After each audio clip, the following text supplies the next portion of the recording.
Bonjour et bienvenue sur ce tutoriel Badi, cette fois-ci dédié à l'électronique et au moteur. Vous avez besoin d'une paire de pinces, d'une clé Allen et d'un tournevis. C'est pour un Badi V2. On va commencer par les servomoteurs. Donc si vous avez bien suivi les premiers tutos, vous avez une Fireroom sur laquelle il faut fixer les servomoteurs. Les vis sont des M4.6, elles sont fournies dans le sac en plastique dans lequel est contenu le servomoteur. Alors il faudra faire attention à bien orienter le servomoteur comme ceci. Et une fois que toutes les vis sont placées, on va bien serrer. Alors la couleur du servomoteur importe peu. Il n'y a pas de différence, c'est tout le même standard. L'orientation du servomoteur est importante, vous voyez. Une fois qu'on a inséré le servomoteur du haut, on va placer le fil comme ceci et un petit collier en plastique dans le trou prévu à cet effet pour pas que le fil se balade n'importe où. On va passer au moteur. Vous avez deux moteurs qui ont été fournis. R comme right, vous avez un petit R qui est dessiné dessus, ça va à droite, et L comme left, bien sûr, ça va à gauche. Alors, prenez les vis fournies, vous prenez des petits cercles en caoutchouc qu'il faut mettre sur les vis, et une fois que vous avez fait ça, vous insérez le moteur dans les 4 trous prévus à cet effet. Une fois qu'on a fait ça, on prend un petit caoutchouc et une rondelle en métal, je mets l'écrou frein filet et je serre en m'aidant d'une pince. C'est un écrou nil stop, donc j'ai besoin de maintenir avec une pince avec le tournevis de l'autre côté. Il ne faut pas serrer trop, d'accord ? Il faut que la petite rondelle en caoutchouc elle soit pas trop comprimée. Il faut que ce soit juste assez pour que le moteur il soit maintenu de la bonne façon et pour qu'il y ait quand même une certaine souplesse. Voilà, une fois que j'ai fait ça, je prends ma Fireroom, je la clipse et je la glisse vers l'arrière. Et je prends ma pièce de fixation, je prends des vis toujours M4.6 et je suis capable de fixer ma Fireroom sur mon frame. Je prends mon interrupteur qui est fourni dans le carton d'électronique, je l'insère dans le trou prévu à cet effet. J'y vais à tâtons sans faire de dégâts. Alors pour l'électronique, on a une carte, un pavé de LED avec afficheur et des fils, de la visserie, des connecteurs de puissance, une batterie et des colliers en plastique de serrage. Je prends ma carte électronique, je m'assure de bien desserrer au max, donc en tournant dans le sens inverse des aiguilles d'une montre, les vis pour les connecteurs de puissance. Voilà, c'est bien desserré à fond, je vais pouvoir rentrer les fils plus facilement. Alors j'ai un fil avec un connecteur de puissance qui ressemble à ça. Je le mets ici, tout au bout. Et je vais visser pour le maintenir en place. Je vérifie que, en tirant un peu dessus que ça bouge pas. Bon, je tire pas comme un bœuf non plus. L'important c'est que ça soit vraiment bien maintenu. Je prends mon deuxième connecteur de puissance. Je suis sûr que je dois de bien l'insérer là où il faut. Dans le troisième en partant de l'autre bout. Alors c'est un fil noir, c'est donc un négatif, côté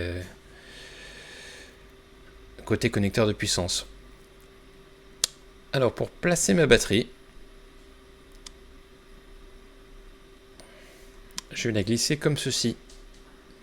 Vous voyez, j'ai un connecteur jaune qui est le connecteur de décharge et le connecteur noir qui est le connecteur de charge. Le connecteur noir, il va falloir qu'on l'ait de cette manière et de le glisser dans le trou prévu à cet effet pour pouvoir le faire ressortir. Parce que quand vous voudrez charger votre Badi, vous ne voudrez pas l'ouvrir en entier pour pouvoir accéder au connecteur. Donc on s'assure bien de faire ressortir le fil noir et on le maintient avec un collier en plastique pour être sûr qu'il ne s'enfonce pas. Voilà. Généralement, on le maintient comme ça. Il est bien vers l'extérieur comme ceci. Alors pour ce qui est de l'afficheur LED, on branche les fils sur les pin headers. La couleur importe peu, par contre il faudra s'assurer d'avoir le même ordre couleur côté carte électronique. J'insère comme ceci. J'ai de la visserie qui a été fournie dans le carton d'électronique. Je vais prendre les vis. Elles sont plus petites que sur la vidéo. Je l'insère et je vais mettre un écrou avec un écrou frein de l'autre côté. Et je vais me servir donc d'une paire de pinces. Voilà, c'est des écrous nil stop, hein. Je me sers d'une paire de pinces et de ma clé Allen, ou bien de mon tournevis avec clé Allen, de mon ex tournevis pour serrer. J'ai besoin de la pince, hein, pour maintenir l'écrou, hein, parce que c'est un écrou avec frein. Voilà. Je fais la même chose avec la deuxième vis.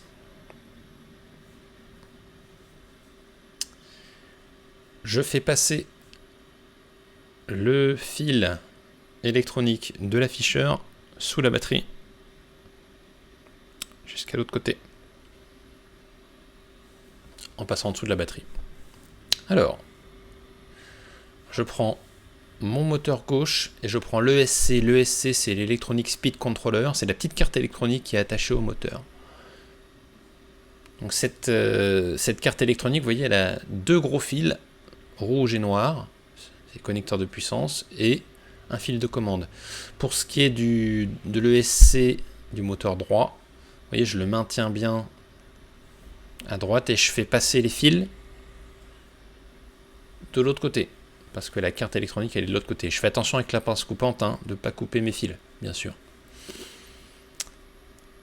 Alors, si tout va bien, je me retrouve avec mes connecteurs de puissance de mes deux ESC qu'il faut brancher sur la carte. Alors là, pareil, hein, je ne me trompe pas de connecteurs. Les connecteurs en rouge, ils sont vers le haut. Les connecteurs en noir, ils sont vers le bas. Je m'assure qu'il n'y ait pas un petit fil qui soit dénudé et qui vient toucher un autre fil. Sinon, vous risquez le court-circuit et griller votre carte. Même si la batterie elle est protégée contre le court-circuit, il faut faire très attention à ça. Voilà, donc je maintiens bien mes fils. Je tire un peu dessus quand même pour voir si c'est bien maintenu. Pas trop fort quand même, hein. Ça reste quand même de l'électronique. Donc c'est quand même relativement fragile. Voilà, donc la manière dont c'est organisé, je vais avoir en gros tous mes fils noirs de puissance, je vais les avoir vers le bas, tous mes fils rouges vers le haut. Je fais quand même un dernier check visuel. Ça m'a l'air pas mal. Alors, je vais brancher mes fils, mes cosses sur mon interrupteur. Je vais ranger les fils comme ça. Je branche pas encore la batterie. Surtout pas, parce que je vais faire des opérations sur ma carte. Je vais brancher plein de fils de commande. Je mets surtout pas sous tension. Voilà. Donc on regarde que c'est bien rangé, qu'on a accès à tous ces fils de commande. Et on est prêt pour la suite.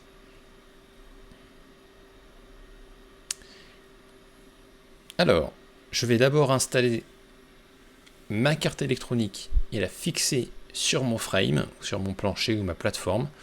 Je prends des vis, les grandes vis qui sont dans mon carton d'électronique. J'ai besoin de mes deux spacers noirs que j'insère comme ça et comme ça, sur lesquels va se reposer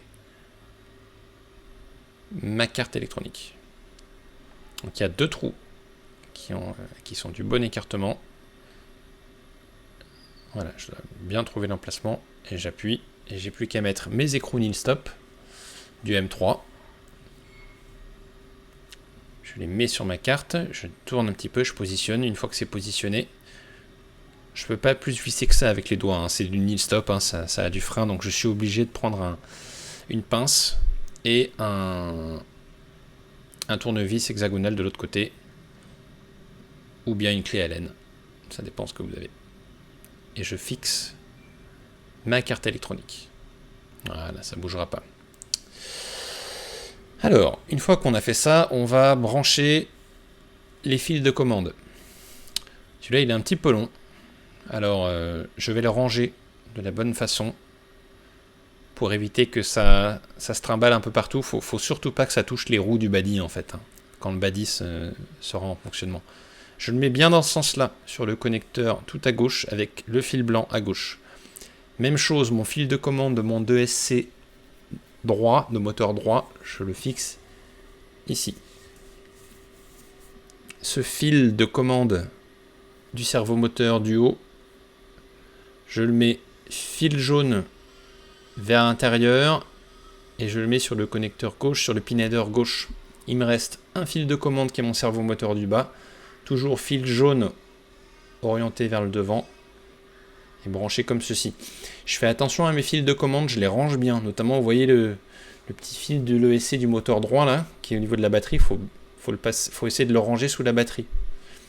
Alors ça c'est le fil pour l'afficheur. Regardez le code couleur, marron, rouge, orange, jaune, vert. Je le réplique de l'autre côté. Marron, rouge, orange, jaune, vert. Ok? Voilà. L'ordre des couleurs est important. La couleur elle-même n'a pas d'importance, mais l'ordre des couleurs doit être respecté. Au niveau pavé de LED et au niveau carte électronique. Donc je range bien mes fils. Je prends des colliers de serrage pour ça. Voilà, je m'assure que mon interrupteur il est bien fermé. Et je peux connecter ma batterie.